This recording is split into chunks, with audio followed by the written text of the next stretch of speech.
is public comment. So if you would like to speak with the board, come on up and you have 3 minutes. Would anyone like to make public comment? All right, seeing none, we will move on to our consent resolutions. And we have approval of actually, we're going to do the approval of the agenda next. Is there a motion to approve the agenda? So moved. Is there- Support. Okay, it's been moved and seconded. Is there any discussion? Seeing none. All those in favor of approving the agenda, please say aye. Aye. Aye. All opposed, say nay. So the agenda is approved. Moving on to consent resolutions, we have one item under our consent resolutions, which is approval of the proposed minutes from the June 18, 2024 Health and Human Services Committee meeting. Is there a motion to approve the consent resolutions? So moved. Is there a second? Support. So it's been moved and supported. Is there any discussion? Okay, all those in favor of approving the consent resolutions, please say aye. Aye. All opposed, say no. So the consent item is approved. As we have no action items for this meeting, that moves us to our committee reports, where we will receive updates from several departments. So this morning, we'll start with Jennifer Brzezowski from the Community Action Agency. Good morning. Good morning. So at OCA, for this month, the biggest thing right now, and I think I mentioned it last time too, utility assistance is incredibly busy. And, just a reminder that DHHS is out of funds. So really everybody in the county is coming to us. So we have a major backlog in utility assistance right now. So what we want the public to know is it is incredibly advantageous to go online and do our application if somebody is able to do so. We're really trying to discourage people from coming in person because we don't take walk-in appointments, and we don't want them wasting their gas money and their time for something that they might not be eligible for. So we really want to encourage people to apply online. And the website for that is miottawa.org/CAA. And then if they go to the utility assistance tab, then that will take them directly to the application. So we really want to encourage people to do that. So we're using up the majority of our Michigan Energy Assistance program funds, and then we'll be dipping into some local grants, and then Walk for Warmth is kind of last up. So it is very possible that we will run out of utility funds before the grant year ends, and then obviously much sooner than Walk for Warmth will hit. So again, if people are interested in assisting with that, Walk for Warmth, we take those donations year round. We also just wrapped up one of our weatherization grants, which is Department of Energy grant. Really excited about how much assistance we were able to provide for that. We weatherized 24 homes, and we were also able to spend out a majority of that grant to weatherize homes. In addition, we were able to do a lot of home improvements in terms of like repairs. So like if a roof was leaking and things like that, if something was not leading to weatherization, we were able to help with that. Something that we're seeing a lot of as we're going into homes is especially mobile homes. A lot of people purchase those before there's not necessarily an inspection that's required with mobile homes. So sometimes we're going into those mobile homes and they're almost to the point where they should be condemned, quite honestly. So we're trying to come up with some creative ideas of what we could do around that, because the last thing we want to do is walk away from a home and not be able to help. So we're doing some problem solving around that and just exploring some potential grants to help with those that live in mobile homes. And lastly, we had our fiscal monitoring. We get a lot of monitoring from the state. We have a couple other monitorings underway as well. Our fiscal monitoring, we walked away with no findings, which was amazing. So huge shout out to fiscal, specifically Olga in fiscal, because she was a huge contributor to that. So we're really happy that we didn't have any findings and we can move forward with our programs. Any questions? Commissioner Minema? Just a very simple one. Can you Yes. repeat, Jennifer, the link a little bit more slowly? Absolutely. Okay, thank you. So it's miottawa.org/CAA. And then on the left-hand side is a list of our programs. If they click on utility assistance, they can get there to the apply button. And then it's also on our homepage, shows all of our programs, and people can apply from one of those links as well. Perfect. Thank you. Yep. And I should also mention, I just thought of it, coming up in talent recruitment is filling our private sector seat. So once we do that, we will have a full board again, which will be amazing. I'll be telling you. Commissioner Cosney? And so regarding utilities, do you know Yes. how much you have spent actually or given out? I can tell you our remaining balance is at around 6,500 as of yesterday, and that is moving quite quickly. And that grant started at, I'm drawing a blank, I think it was in the 60,000s. It's split into different categories, so I'm having a hard time remembering off the top of my head what was specifically for utility assistance, but it's Just the majority of it. approximately, Yeah, so 6,500 is left. So I'd say we've spent about 90% of it. 10% Yeah. remaining, and that was for Mhm. the year then too? Yes. Yeah. Are there other organizations, and forgive me for not knowing, that help with utilities as well? Like, So typically DHHS, right? And they're out. The Salvation Army, I believe in both Holland and Grand Haven. I know one of them has let us know that they're out of funds. And there might be one of the Love nonprofits that do as well. But I know just with the depletion of DHHS funds, it's going very quickly. thank you. Yep. So how does this year compare to other years as far as that goes? So I've been with the program for 4 years. I've never experienced when DHHS runs out of funds, so this is a bit unique. And then we also had a COVID grant through 2022. So we were always in, at least since I've been here, in fairly good shape in terms of utilities. So this is quite unique for me at least. So it's going quite quickly. And because we had the COVID funds, we were able to save Walk for Warmth for a couple of years. But once those funds were depleted, then we were tapping into that very quickly.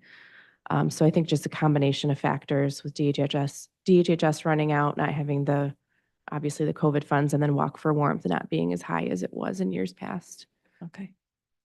And are the utility companies helping as well? I think they have programs, if I remember correctly. And the only reason why I'm asking, Jennifer, is just to Mhm. kind of get a full scope of what's available and what's being used. course. Yeah. So Holland Board of Public Works, we do have a grant with them. We actually just met with them yesterday as well. So we're able to tap into that once the federal funds run out. And Zealand Board of Public Works, we also have a grant with them. So we can tap into that. As far as other utility assistance programs, those would be the two main ones right now that I can think of off the top of my head. We do meet with utility or the municipalities quite regularly, just to identify ways that we can help their customers. So we have good relationships with them. But those two specifically would be the ones. I always see this as an opportunity to provide education here too, Oh, where for people sure. can go. Yeah, Yes. absolutely. Yeah, and I should mention too, like with utility assistance, so we're not just paying the bill and sending them away. We're walking through like what caused you to fall behind, what are your goals, what other programs could we connect you with internally or externally to help alleviate some of those problems, because we're really trying to work towards self-sufficiency. So it's not just, pay the bill and walk away. So that's just why it's so important that we're able to help people and get the word out as much as we can. Comprehensive approach. I like that. Yeah. Thank you. Do you have any kind of a projection of what kind of a shortfall you think you might have between now and the end of the year? It's hard to say. The utility grants are pretty complex. So once MEEP is the acronym, the state grant that we have, once that runs out, then we can use Holland Board of Public Works. So it kind of depends on how many of their customers we get. And then obviously those that aren't Holland BPW, we would use Walk for Warmth. So there's kind of a number of factors. It depends on the need. So, I mean, once we're out, we're out. There's not a whole lot that we can do, unfortunately. And it just also depends on geographically where people are at. Zealand, we receive $10,000 and we often don't spend that out. So like for their customers, we'll be in pretty good shape, but then for other places, we might not.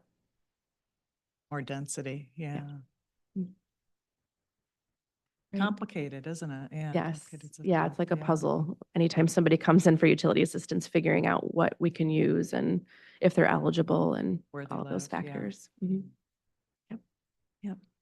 Okay, any more questions?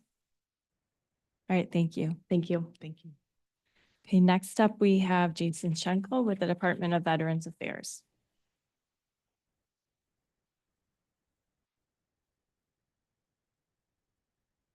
Good morning. Good morning. Kick off with some IT. We are in our final stages of our online emergent fund, so we should have that application done probably within the next week or so. Marketing and advertisement, our billboards are up and running. We have 4 traditional billboards and 2 electronic. The electronic is focused on the resource fair, and then we'll switch to department branding after August 23rd. And all 6 will be strictly Ottawa County Department of Veteran Affairs. Our iHeartRadio is in final ratification. It should be across Commissioner Moss's desk here shortly for signature. That gives us 6 radio stations plus their digital platform. So we should have a really good communications going out this summer as far as branding goes.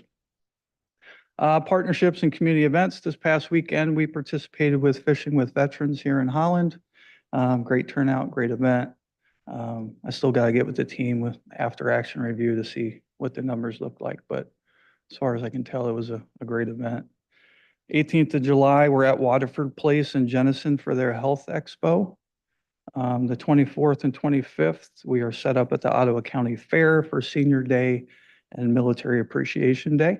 So those should be some really good outreach events. September, we start our coffee and donuts with the BSO series.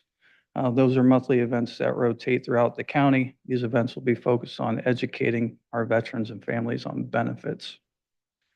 September, we also kick off our resume and interview seminar series. These are quarterly events. We have a group of HR and recruiting professionals that have already volunteered to assist with that, including our own HR department. So it's going to be nice to collaborate with them.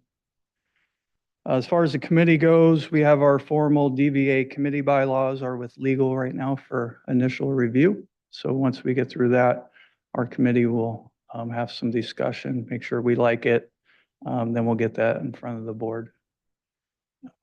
Facilities, I had a meeting with facilities a couple weeks ago just to discuss some available space now that we've had some movement with some departments moving into some new buildings.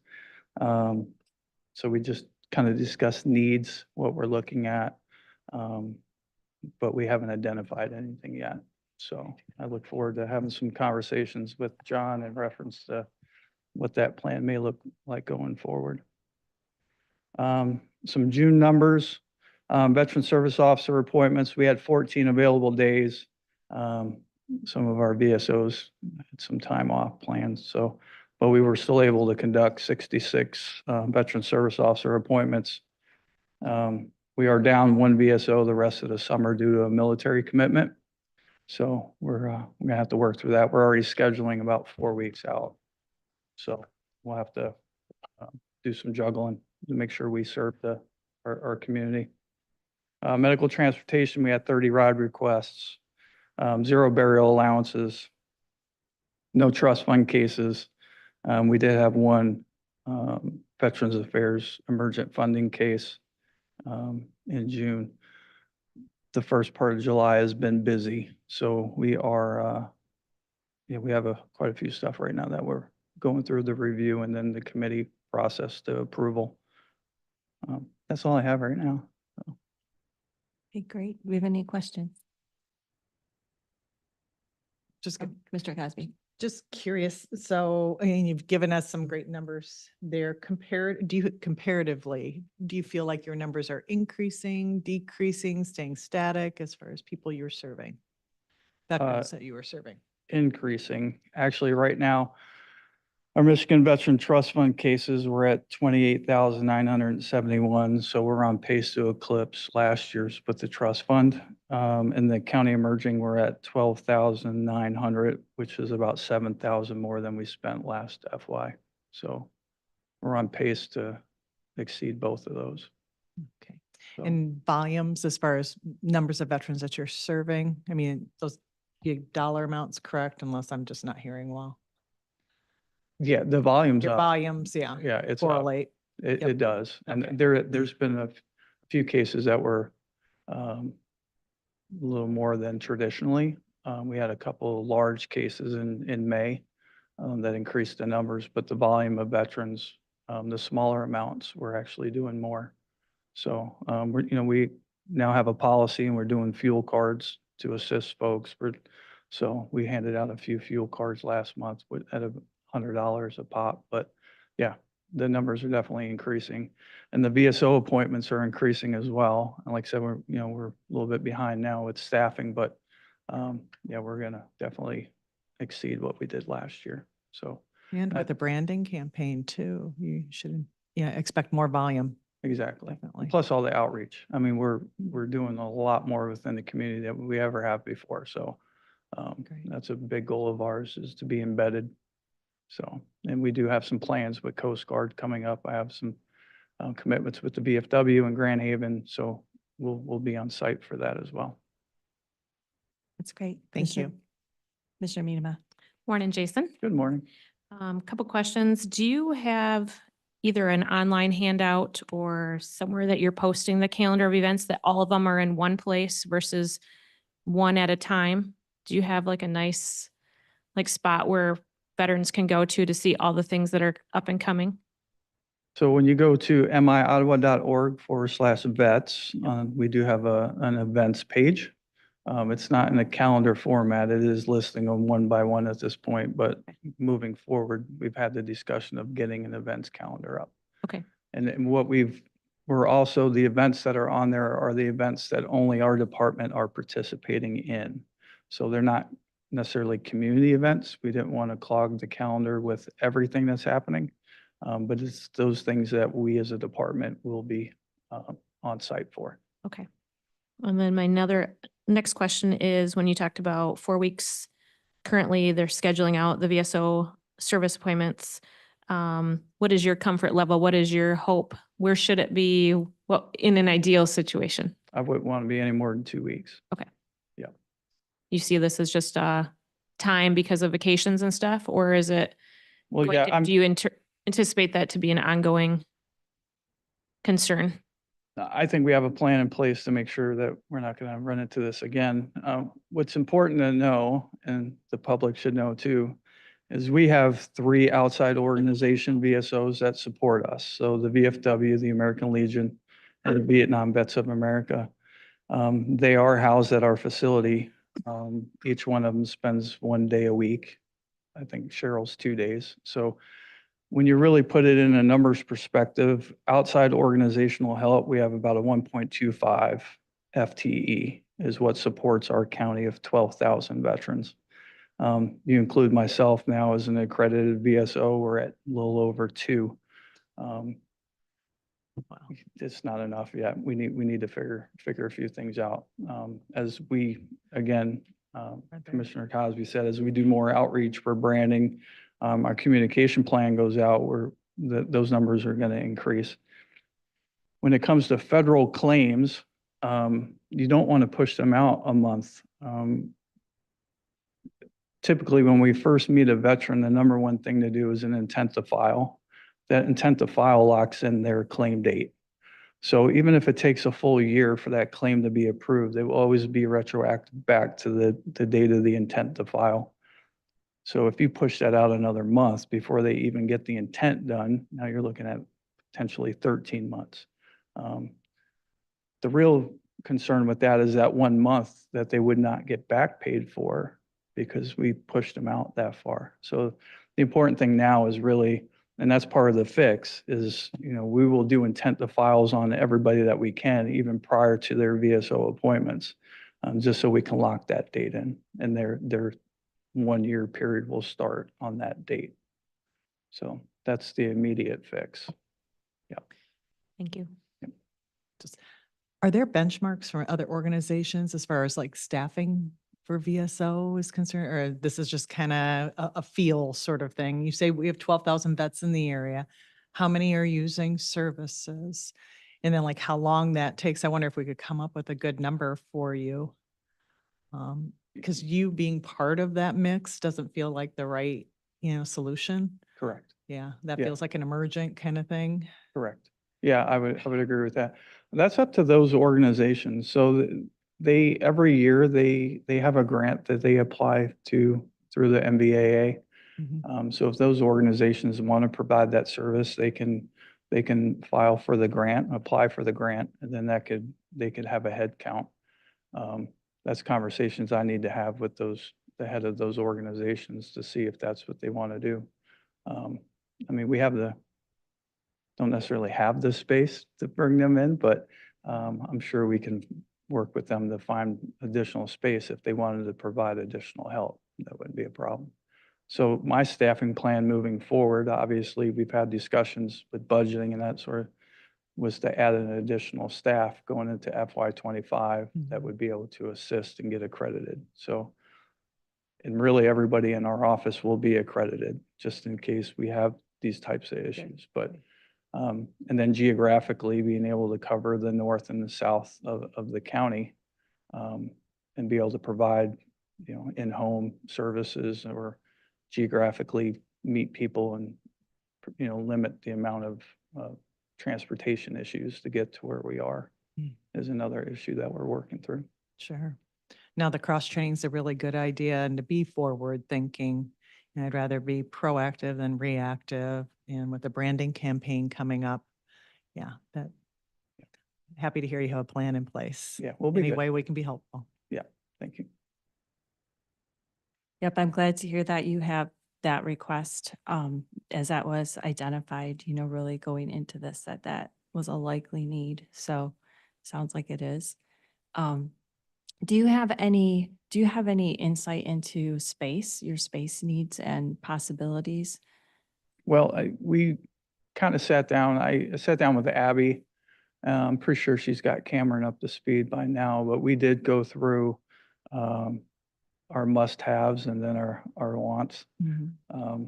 But, we just kind of talked about the majority of our veterans that we're serving right now are elderly and surviving spouses who are also elderly. So a space that provides, adequate parking. They don't have to walk, a mile to get to where we are. Handicapped accessible, walker accessible.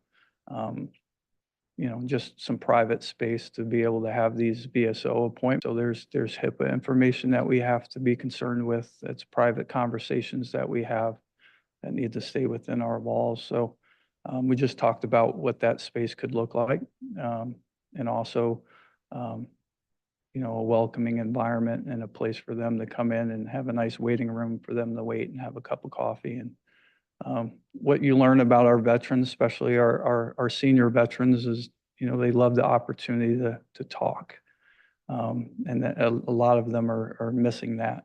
So it's easy to sit down with a veteran and have a 30-minute conversation about a wide variety of their personal lives and what they have going on. So, and some of them are just fairly lonely and just want to have a conversation with people. So just having a welcoming space where we can sit down and do that. Yeah. So like I said, me and the administrator will probably have some more conversation on our next one-on-one and what that could look like and what we have available. So it's also important too with timing. Once I can identify a space, then I can really start looking at the grant and find out what I can utilize out of the grant to help fund that space and go from there. So, All right, sounds good. Anything else? Great work, Jason. thank you. Thank you, Jason. Okay, next up, we have Dr. Bashirs from Community Mental Health. Good morning. Good morning. Morning. I have a handout for you. Someone could.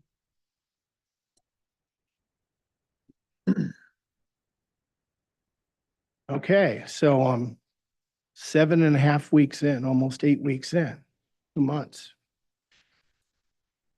Would like to get with the chair in the future to discuss what type of metrics or reporting items you'd like for this committee on an ongoing basis. What I've submitted for you today is a couple of things. One is the director's report that I give to the CMH board every month. So I thought I'd include that for you. It's also been sent electronically, so it'll be in the official packet.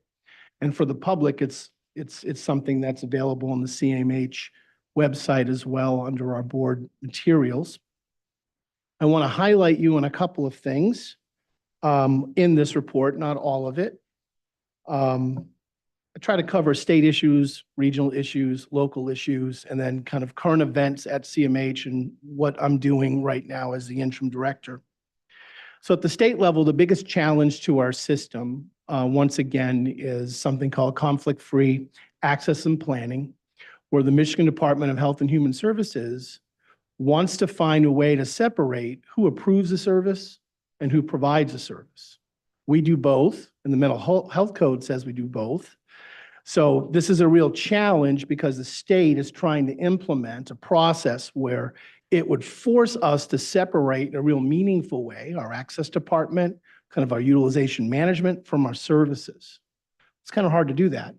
And it could possibly create a delay of someone getting approved for a service and getting it. Delay is dangerous. That's my simple point with that. So as a entity, we are working with the state to really understand why they want to do this. This is for the Medicaid budget only, which is 94% of our budget. And it really is to try to separate managed care functions from providers. The belief is that there's an inherent conflict of interest if you're approving a service and you're providing it. Well, in public mental health, this has always been the case, and under statute, we are required to do both. So the very state and department that funds us is having an internal discussion on how they think they should meet this requirement, they say, from the federal government.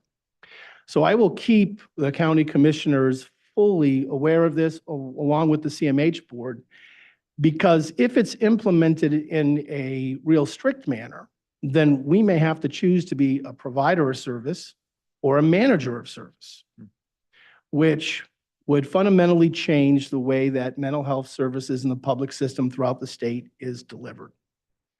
So if you're really interested in knowing a lot more of that, I have lots of information I can send any commissioner to understand the potential threat this may have to the public mental health system. If you're in the public, it means you could walk into Access, we approve it, and then we have to find a different provider besides our directly operated teams to provide the service, which could cause a delay, especially if there are no providers. So that's kind of like the major state thing that we're working with. The state also passed its budget, and I wanted to highlight a couple of things related to the mental health budget. They passed $161 million for certified community behavioral health clinics, which is a model of care to get a different type of Medicaid to help fund mental health services. What people need to know and the commissioners need to know, all of that money is to allocate for the creation of these entities that are not CMHs. Currently CMH, we utilize what we call CCBHC funding to help us pay for the services we're doing. This is a very specific attempt to open this up to other entities to do like services, almost like a CMH lookalike. So we have to look at the ramifications of who utilizes this money. One could look at it first glance and go, wow, they're expanding it to other people. Well, what they didn't do is increase the traditional Medicaid budget that we depend on. at all, which is interesting. So I'll be keeping an eye on that and its impact to our delivery model and who might be eligible to become what's called a CCBHC, which is a clinic to provide certain services to the public. It's not clear how that will work if it's not a CMH. So it's something that I wanted to highlight in the budget. The autism budget went up by 17 million. It's my guess that it should have went up by like 50 million. And that's not just a ballpark figure, it's something I've been looking at. The reason why is we have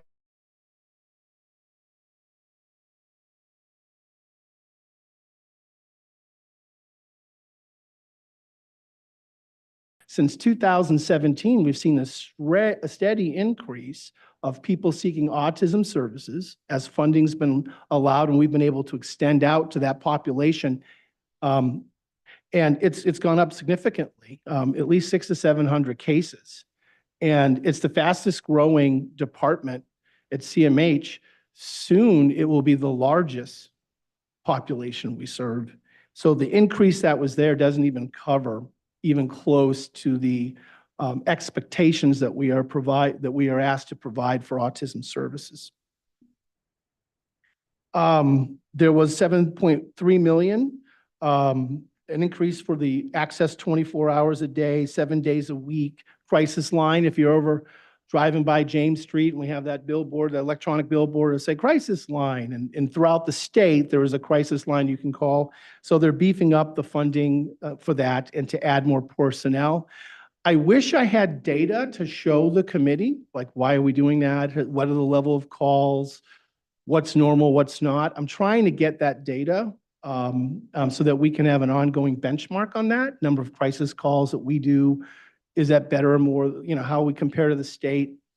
So I'll be trying to develop that information as well, but there was that. We also have a regional entity. And for the public that they might not know, or maybe some members of the commissioners, is that the CMH Medicaid budget is actually managed, goes from the state to an entity called the Lakeshore Regional Entity. And that's an entity that manages all of our Medicaid, and we have a contract with them, and we're a member of their board, to deliver Medicaid services through the public mental health system, which is, again, over 90-something% of our budget. We have a board vacancy on that. We're supposed to have 3 members on the Lakeshore Regional Entity Board. I'll be asking the chair of the CMH board, Commissioner Cosby, to help me select and identify someone to appoint to the Lakeshore Regional Entity Board. And I want to do that by the end of July. So August, they could join. That's very important that we have the Ottawa County is appropriately represented on the board that determines how much Medicaid we get and all the policies and procedures related to Medicaid and all of the outcomes that we're expected to do. So not have our full representation is not advantageous to us. And to educate folks, we participate in this regional entity with Allegan or On Point CMH. West Michigan CMH has 3 counties in it. Muskegon or Health West CMH, or Network 180 Kent CMH. So it's our region, and there's over $200 million in Medicaid that regional entity is managing, and we're close to 60 million of that. So it's very important that the citizens of Ottawa County are represented fully on this board, and it will be a top thing that I request us do in the next couple of weeks. Does that make sense? Okay. So one of the interesting things about the CMH system is there are 4 or 5 major funding sources. What are our obligations to each one of those? What are our expectations to the public for each of those? Medicaid, state general fund, we have a millage, and we have grants.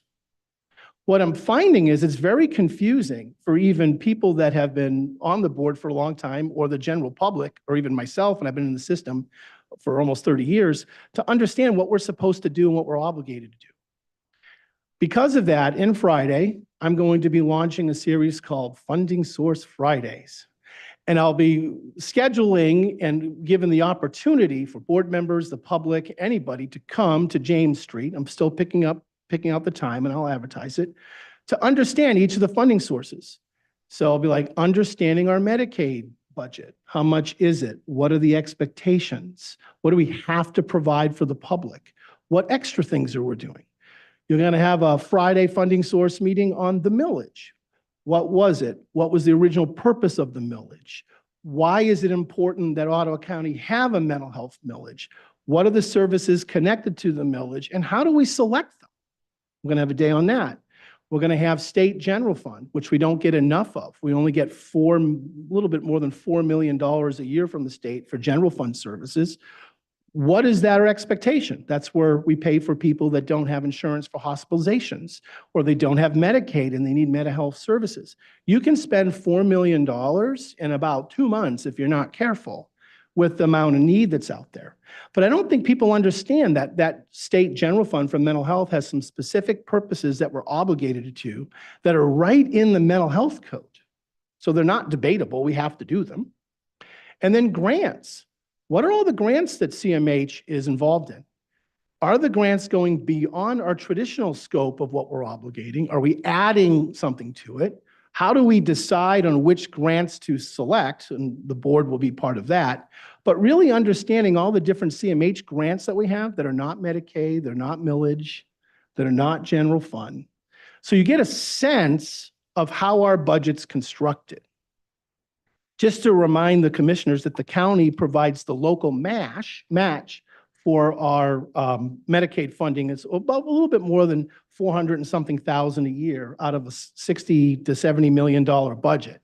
So there is no county general fund going to any of the positions, any of the salaries, any of the things that we do at CMH besides what's legally obligated to do. This is a 10% match.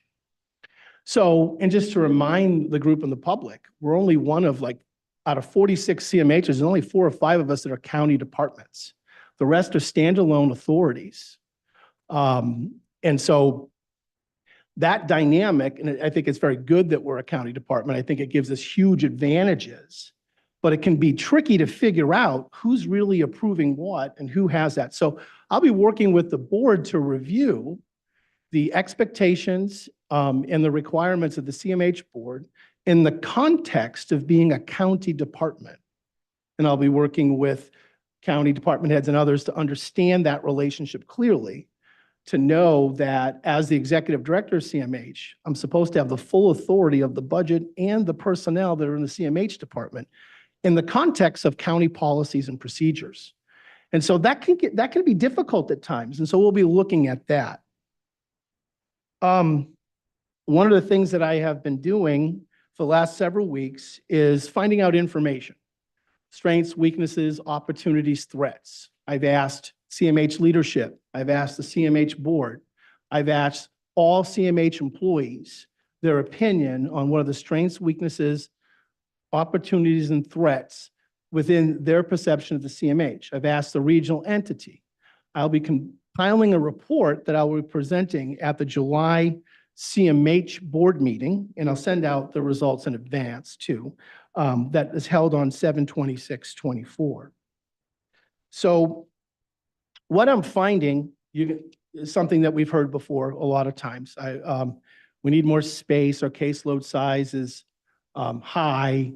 I asked a morale question. The average score is about 6.5 to 7 for CMH staff, leadership, all staff that I'm finding, which to me is okay when you first ask. It was done so people could answer anonymously, so no one had to say, here's who I am. So I got a pretty good idea of it. And I've been doing an internal evaluation of our internal operations and how that's working.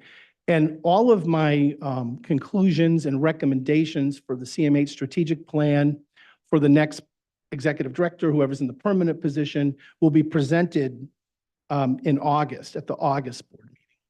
And that's on the 23rd.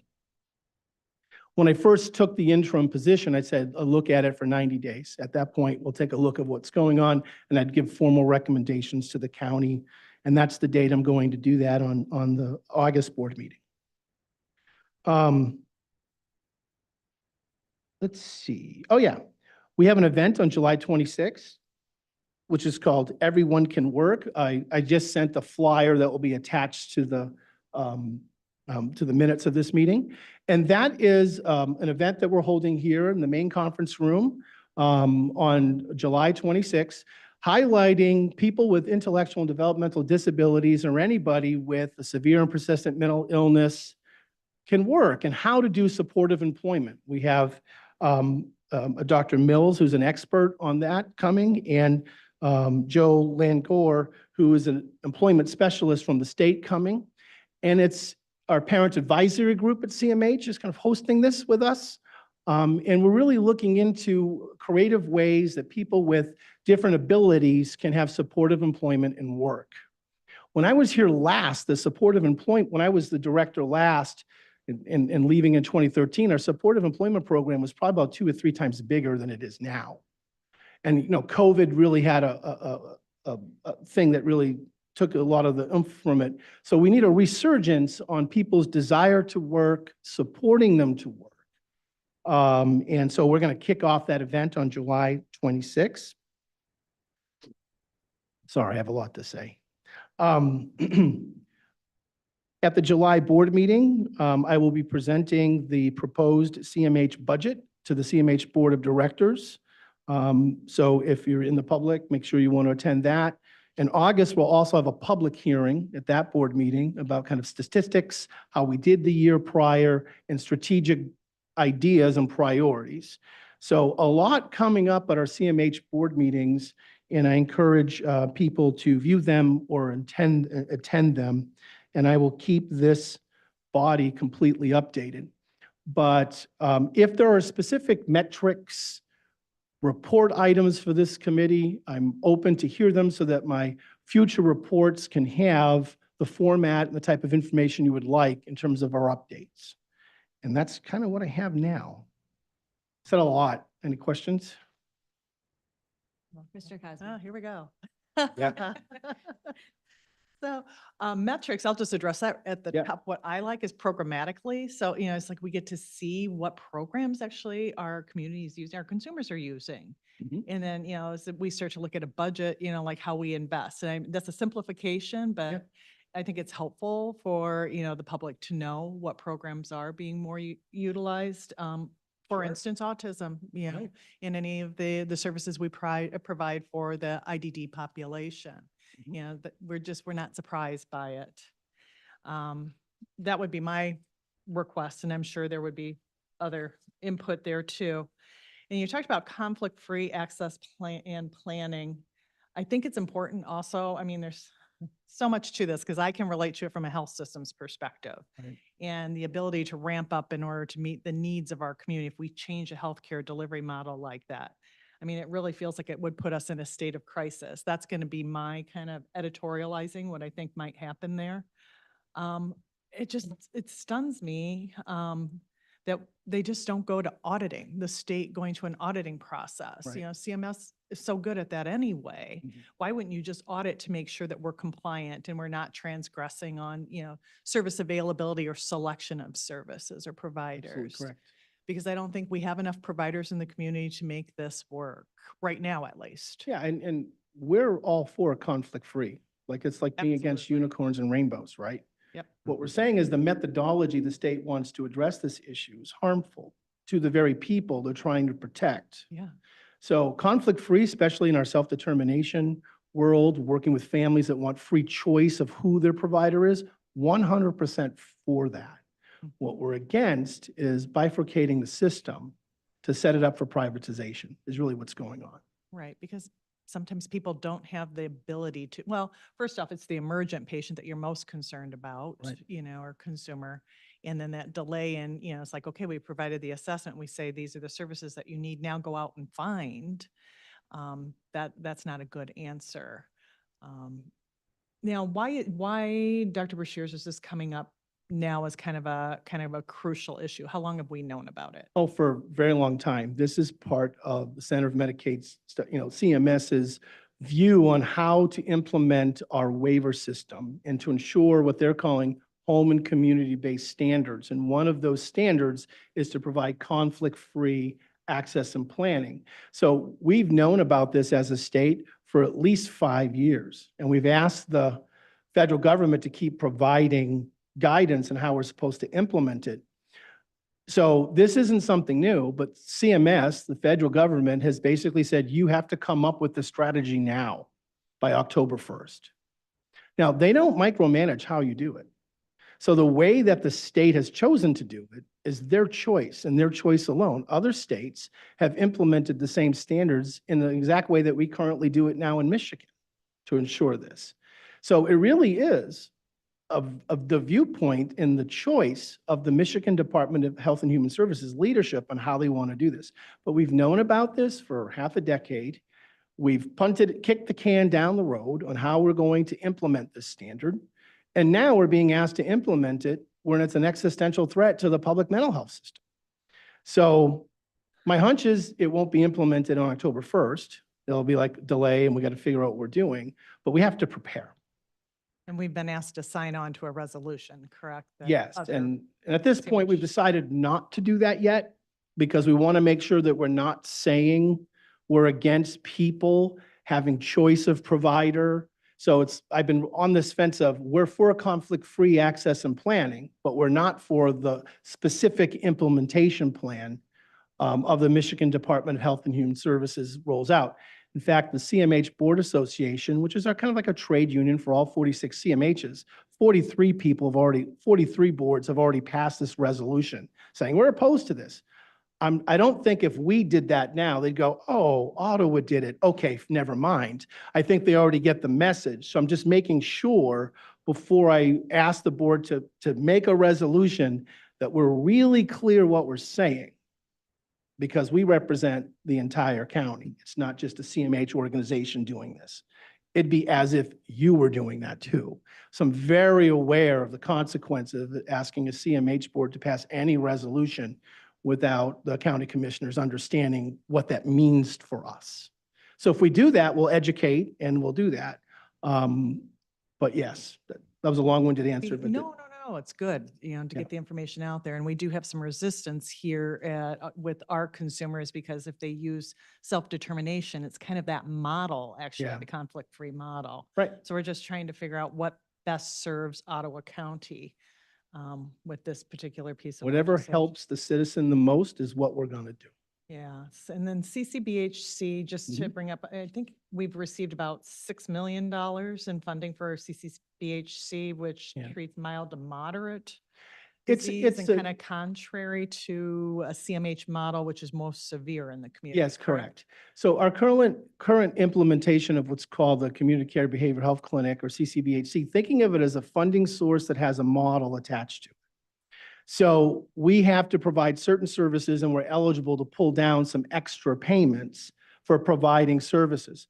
Currently, Ottawa CMH is using that funding to shore up our existing population.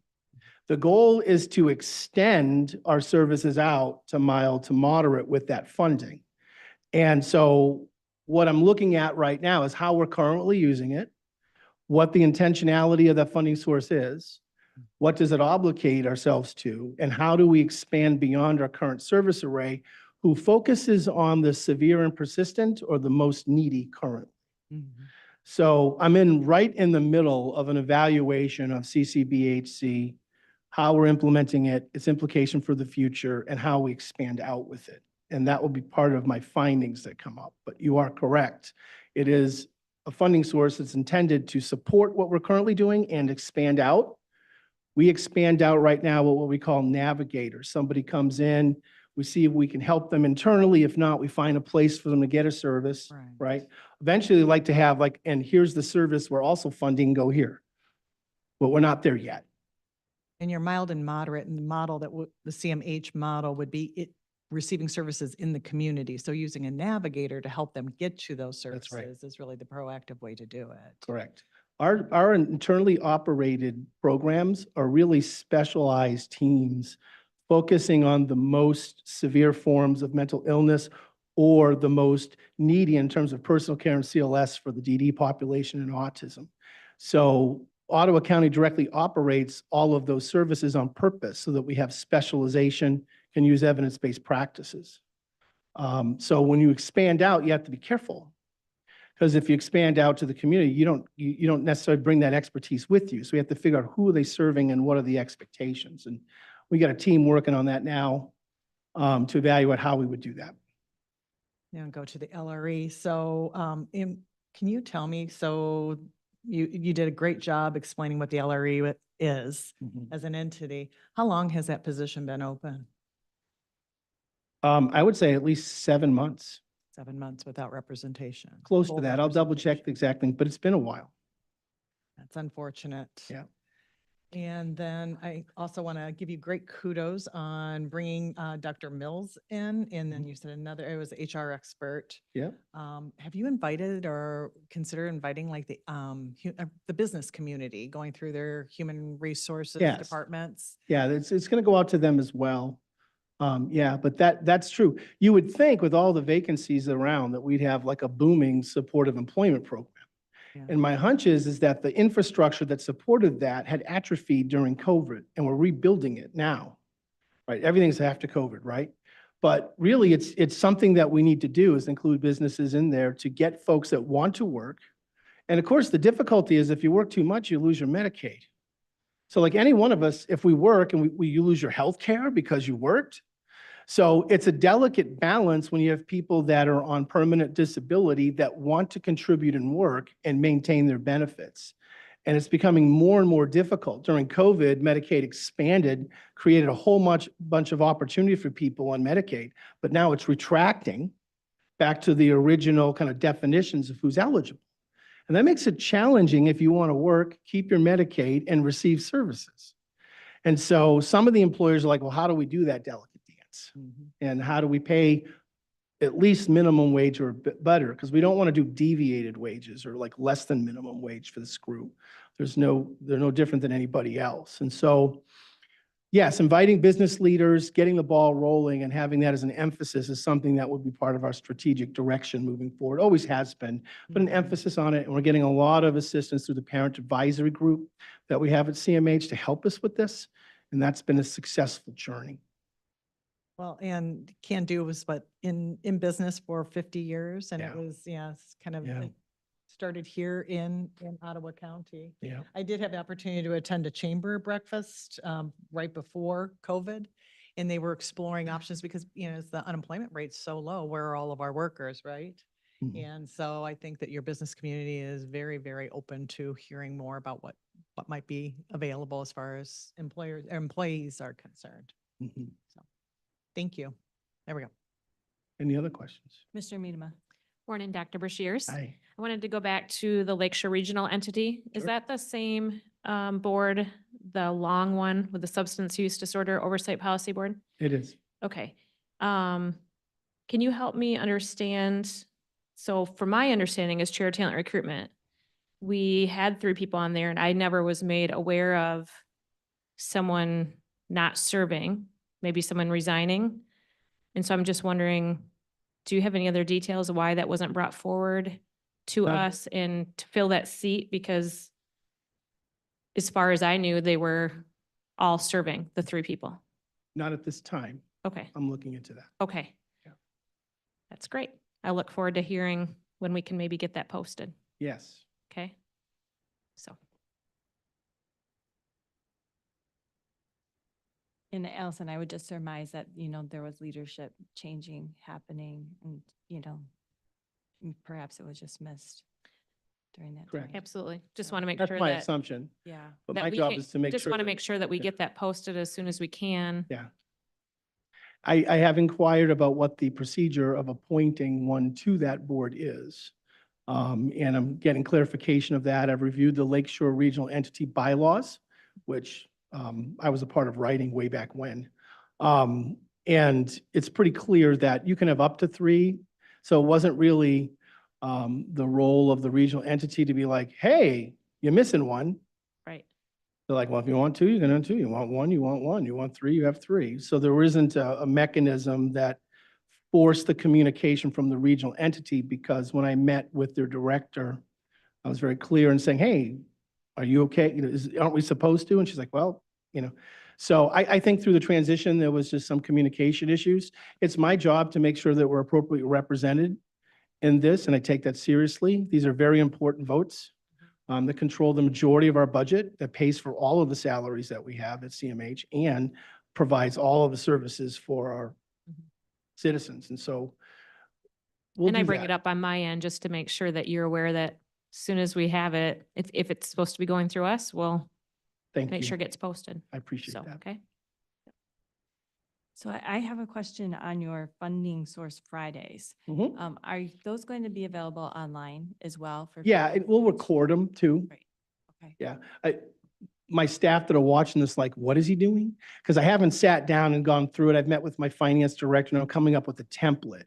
But it's something that we can continuously have to do throughout the year and have opportunities for people to understand it. Yes, our intent is to have those available. Once I get good at them, we'll probably create some type of recorded version of it with nice little infographics and things like that, that people can continuously see through the year. Because it's very confusing. And, being on the CMH board, like when a contract comes up and it's like, what funding source? What I want people to know is, here's the obligation this is. Here's what we're supposed to be doing within that funding source. Here's how that fits that. Instead, you could just think of it as one big budget. We have over 2,000 regulations that drive how we spend the money and how we direct the program at CMH. I got one compliance officer. So we're working on it. Yep. Anything else? All right. Appreciate your time. Yep. Thank you. Thank you. Okay, next up, we have Adeline Hambley from the Department of Public Health. Morning. Good morning. Good morning. Oh, wait, is this yours? I have just a couple of things, so I'll try and go quickly. So we had recently a Salmonella typhi case, which is typhoid fever for a food service worker, which is of course concerning. So we worked closely with the facility and the USDA because it was not a facility licensed under us, but the USDA. There was no contamination of food product, and the worker was excluded to prevent illness in the facility, but it went pretty smoothly. So we have only had one case of typhoid fever, which is good. Yeah. So just recently posted, and if you go onto the website on the public health section, there's like a data and reports. On July 12, the GI illness report, so I'm talking about Salmonella typhi, was just posted. It gives you some insights into general information on GI illness in the community. Right now, it's within expected limits for the summer. Some of the things that get reported in there are urgent care visits with emergency room visits with GI illness, schools and childcare. Obviously, that's down with schools out. But we also have norovirus testing positivity and then foodborne illness complaints reported. There's also some information about reportable enteric diseases. So you'll see Campylobacter, Cryptosporidius, Salmonella, and S-Tech, so Shigatox and E. coli. So that was just recently updated. Our EPIs do that pretty regularly, but this one just came out July 12, if you're interested. There's nothing that's standing out as spikes or anything like that. The other thing that just recently happened on Friday, we had a report back from the state lab of bats, the first bat for this season that tested positive for rabies. So it was found a child was playing video games and the bat was on their foot in the basement. So we have 4 family members going through post-exposure treatment. And so just as kind of the PA, like last time you guys got ticks and mosquitoes, and this time we'll talk about rabies. So If we get an increase in calls and encounters in the summer months, bats are more active that May through September. So if you do find one in your house, especially if it's where somebody could be sleeping and you weren't aware, bats, if they do have bites or scratches, they're so small, you may not see it or feel it when you wake up. So if you wake up to a bat in your room, please catch it, or if you can't, call a wildlife, pest control person to catch it. Then we partner, because the county has a contract with Harbor Humane to do our animal control. And they actually will process the bat to the state lab for testing, so people can drop it off by dropping it at Harbor Humane if you do have a bat in your house. So we really encourage folks to secure their homes, prevent them from getting in. But if you do find one, to test and not to handle them. We hear stories seems like every year, like children will find them like, oh, there's a bat on the sidewalk in the middle of the day. And I don't know, people want to touch things, but don't touch it. It's really unusual for a bat to be on the sidewalk in the middle of the daytime. So, yeah, I guess just don't touch wild animals. I know my kids like to grab snakes and I don't get it, but bats should not be handled. But if you do find one, please drop it at Harbor Humane for testing. So usually every year we get one, but this one was unique. So, and now we have a family for 4 people going for post-exposure treatment. So we'll have some information going out after this meeting. We'll do a gov delivery, and then we also do a health alert to our health partners and veterinarians so that they're aware as well. So, okay. But that's it for, does anybody have any questions? Okay, any questions? Mr. Moss? Just curious, what's the treatment like for those four individuals? I think, I don't know if you remember, I feel like my parents would tell stories of like, oh, there's these giant needles in there, and That's they what don't I'm do that. asking, No, yeah. they don't. It's not like that anymore. Series of shots. Yes, over time. exactly. Yeah. Just regular shots and needles. Yes. I mean, it's not whatever the horror stories were. And so we actually, once our nurses will get a call to set up that treatment, they'll contact, You work usually with the health patients go to the department, hospital, yeah, the to- emergency rooms to get those shots. Hmm. So, but it's not They terrible. track the compliance too, so. Yeah. Any other questions? I Yeah, do, Mr. I Cosby. do. Okay, so avian flu, I'm just gonna talk about avian flu.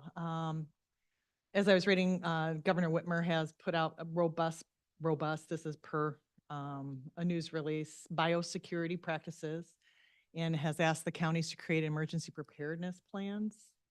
And for instance, poultry farm registrations of people who are coming and going from the poultry farms. Have we participated in any of this? Usually that would be, so we haven't for the biosecurity. I think a lot of what they're asking farms to do is their recommended practices for biosecurity normally, but that may be not as stringently followed as far as, sanitizing trucks on and off the farm and things like that. But as far as registry or working closely with the farmers, usually for that sort of activity, or like if there is an event for calling, things like that, that's actually Lou's team, and we kind of partner when he needs us to. But he does a lot of that as far as if there's like mass, I don't know, culling or things like that, like helping farmers get resources they need, things like that. Usually we'll go through Lou's office, and then he kind of reaches out to us if there's specifics as far as like the people health side of things. I have that meeting tomorrow, so Oh, yeah. I'll ask Lou. And then Lou kind of sent me your direction. So just given that, setting kind of the current stage, after action report, do we have one for the county for COVID? Yes. In our COVID response? And I have a note, and I need to follow up on that, because the after action report that we create is required as part of Homeland Security. And so there's weird rules around it. And so I need to I'm happy to share and have whomever wants to read it. I just want to make sure that I'm not stepping into something I'm not supposed to be with, if there's Homeland Security has its own set of rules and requirements. So we're looking into that because Lou did reach out to ask about that. Okay. So I'm trying to get Just some preparing, clarification. Yeah. Yeah, about it. Because I just don't want to run afoul of those. And the good that news about department. after action reports, honestly, is that it talks a lot about the good work we did, but then it's that reevaluation of like how we could do it better. Yeah, and So I when think we we go should always to, be you doing know, that. the potential next organism, that may be considered a pandemic, we are prepared. And as I have participated in a tabletop exercise here, I have to give kudos to this community and their response level. There was almost 100 people there trying to make sure that they keep the community open, that they keep everybody safe. So I think people are hungry for knowledge. So any opportunity they would have maybe to look at this report, I think would be beneficial. I hope Homeland Security feels the same way. Yeah, Yeah. yeah, I never quite know. So I'll get some clarification and even if there's parts that are specific that need to be redacted, I'm not sure. I'll get clarification on that though. I'll give a shout out to Holland Hospital because I worked for them during that period and they're an extraordinary organization. They stood up a COVID testing center and provided care to this community from 48 people to 350 people a day going through from their IT department to their laboratory. I mean, they were constantly transitioning to meet requirements and the needs of the community. So they should feel, assured that they have a health system with such capabilities and commitment to the community. It was fantastic. I Fantastic agree. All of the response. health partners did an excellent job. And I know as part of the after action report that they were invited to the table for providing that feedback too. Good, Yeah, good. so, All right, thank you. All right. Thank you. thank you. Okay, next up, we have Kendra Spanger with the Department of Health and Human Services.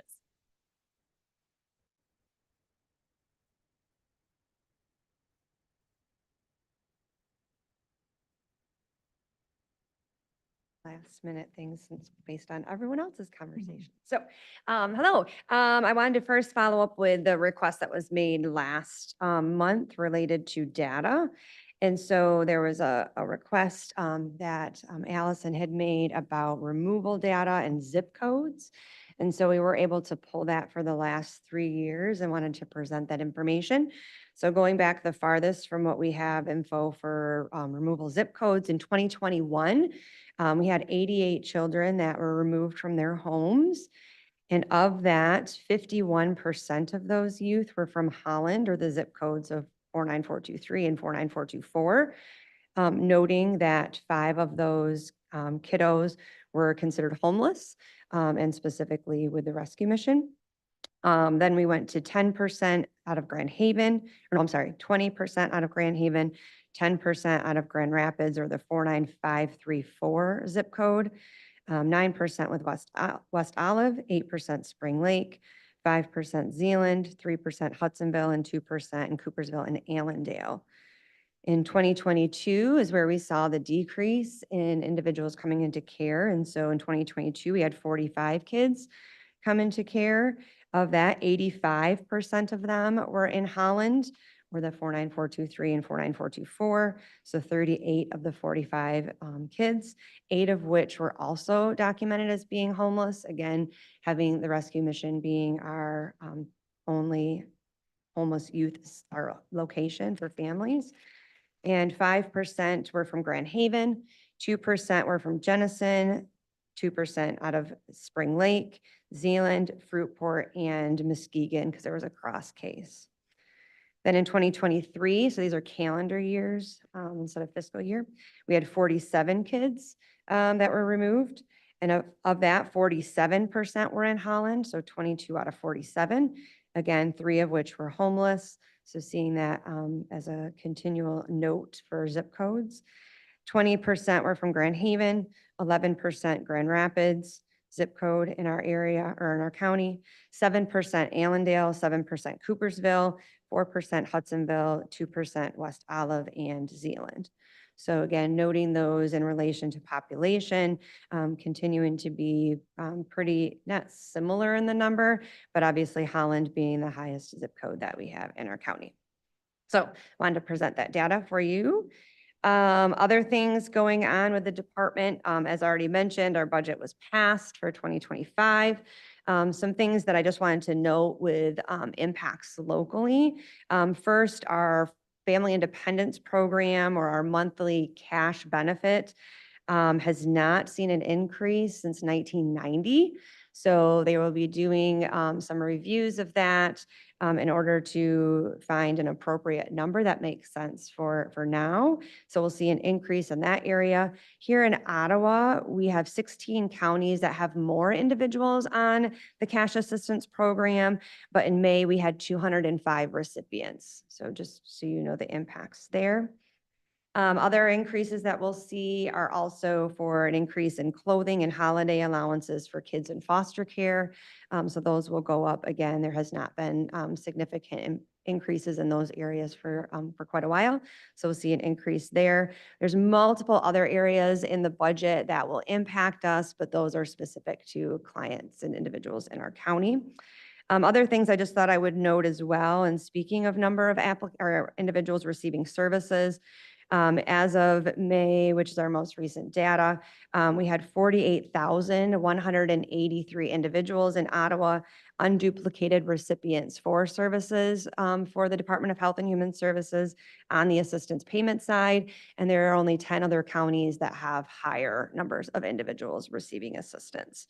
I know there's lots of conversations about supplemental emergency relief and the changes with LIHEAP. Just wanted to note again that we're going back to the same as we were in 2019 with not paying during a certain portion of the year for the non-crisis season. Just some things that might be helpful to put that into perspective. As of 2023 in June, we had $45,414 come into Ottawa for supplemental emergency relief. However, that's not just electric. There are many other areas that supplemental emergency relief are also processed: burials, evictions, things of that nature. In 2019, which was the last year that we had Kendra's versus crisis season. So June of 2019, we had $18,569 come in.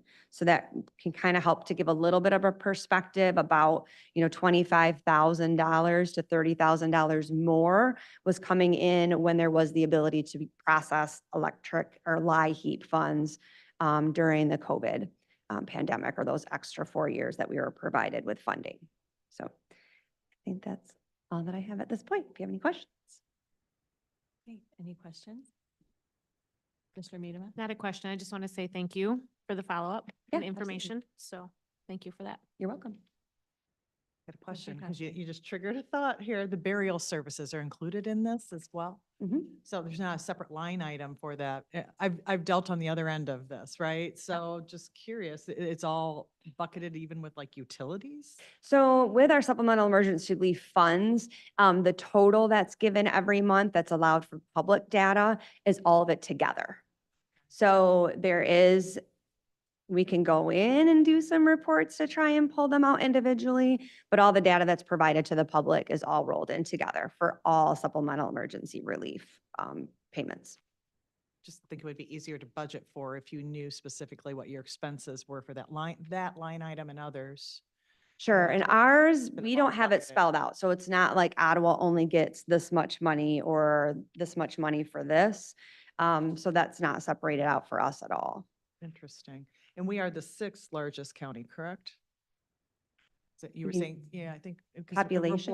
Population wise, so. Yeah, 6 and 7, we kind of have seen a difference between there, yes. Yeah, just some of the numbers you were talking about, like, there are 10 other counties that are receiving less services than I'm trying to remember, but just to put it into perspective. Yeah, yeah. So there are 10 more counties that have individuals receiving more services than we are. So like I said, we had 48,183 unduplicated recipients. So there's 10 more counties that have more than 48,183 recipients. Thank you. You're welcome. Okay, any other questions? All right, thank you. Thank you. Okay, And that concludes our committee reports. So this is now our second opportunity for public comment. If you wish to speak, please come to the podium, state your name, and you have 3 minutes to speak to the board.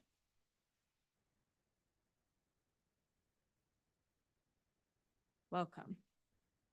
Thank you. My name's Dave Barnowski and I vote in Port Sheldon Township. First question I had, I was a little late reading the minutes in the packet. Was the packet exactly the same size as the minutes today? If not, that's what I looked up online, that's what it seemed to be. If not, I'd like to have that corrected so I could see what the packet looked like.